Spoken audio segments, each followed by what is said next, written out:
Անի ձմեռ 2026-ը Մարալիկում կայացավ նաև այս տարի երգով, պարով և սպորտային մրցաշարերով։ Ձմեռային այս գեղեցիկ նախաձեռնությունը հերթական անգամ համախմբեց բնակիչներին, մարզիկներին և պետական պաշտոնյաներին, վերածելով օրը համընդհանուր տոնի։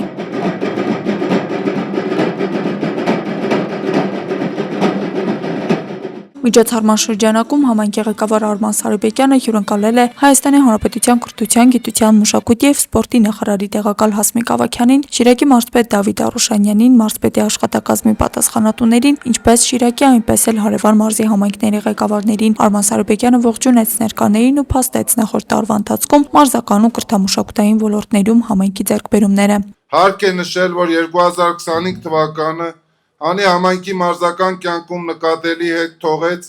այն հագեցած էր նվաճումներով ու հաջողություններով։ Ուրախությամբ պետք է փաստեմ, որ 2024 թվականին ձևավորված Անի համալիր մարզադպրոց այսօր արդեն ունի 9 մարզաձև, շուրջ 460 սանով։ Բարձրաստիճան հյուրերն իրենց ելույթներում կարևորեցին նման նախաձեռնությունների շարունակականությունը, նշելով հատկապես Անի համայնքի սպորտային ներուժն ու զարգացման հեռանկարները։ Մշակութային տոները շատ պետք է լինեն մեր համայնքներում, հենց այս է ցույց տալիս, որ մեր համայնքներում խաղաղություն է, մեր համայնքներում մշակութային տոն է, սպորտային տոներ են եւ մեր երեխաների ուրախությունը հենց այն ամեն ինչն է, ինչի համար մենք աշխատում ենք։ Այսօր Անին իսկապես աննախադեպ օրինակ է մեր բոլոր մարզերի համար, որպեսզի նման օրինակ միջոցառումներ իրենց շարունակական բնույթ ունենան, որոնք բնականաբար իրենց հետևանքը պիտի թողնեն եւ մեծահասակների եւ երիտասարդների եւ մատաղ ավելի փոքր տարիքի երեխաների մոտ, ինչը բնականաբար ողջունելի է։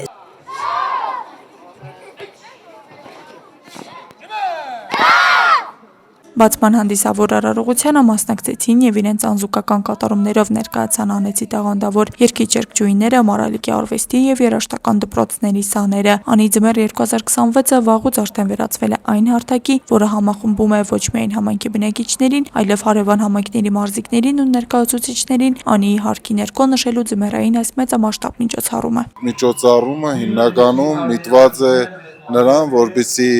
մեր համայնքում ամբողջ գյուղական համայնքներն էլ բոլորը ներառված լինեն եւ ունենանք սպորտային մի մեծ լավ համայնք։ Տոնը միանշանակ մենք անցկացնում ենք մեծ պատրաստվածությամբ եւ ողջավորվածությամբ, վստահաբար բոլորը այստեղից կտանեն իրենց այդ հիշարժան պահեր, իսկ հաղթանակները կլինեն հաստատ շատ մեծ եւ շատ կարեւոր։ Այս տարի միջոցառմանը մասնակցում էին շուրջ 800 մարզիկներ Անի համայնքից եւ հարակից բնակավայրերից։ 10 սպորտաձևեր են ներառված, հնարումյական շամարտ, ձյուդո, ֆուտբոլ, բասկամարտ, սեղանի թենիս, գիր, պարանի ցկում, ծանրամարտ, ատլետիկա, վոլեյբոլ։ Նշված սպորտաձևերի կողքին առանձնանում էր ծանրամարտը, քանի որ նման մրցաշար առաջին անգամ էր անցկացվում։ Առաջին անգամ է տեղի ունենում համայնքում այս մակարդակով ծանրամարտի մրցաշար, բոլոր ծանրամարտի դպրոցները գրեթե մասնակցում են մրցաշարին։ Սա ամենամեծ կարևոր սկիզբն ենք դրել, որ երեխաների հոսքը ավելի շատանա այս մարզաձևով եւ ավելի մեծ բարձունքների հասնենք։ Առողջ մրցակցությունը թեև հաղթելու կամ պարտվելու մասին չէր, այնուամենայնիվ հաղթող մարզիկները վերջում պարգևատրվեցին մեդալներով, պատվոգրերով ու հուշանվերներով։ Աստղիկ Խաչատրյան, Մարտին Գևորգյան, այսօր։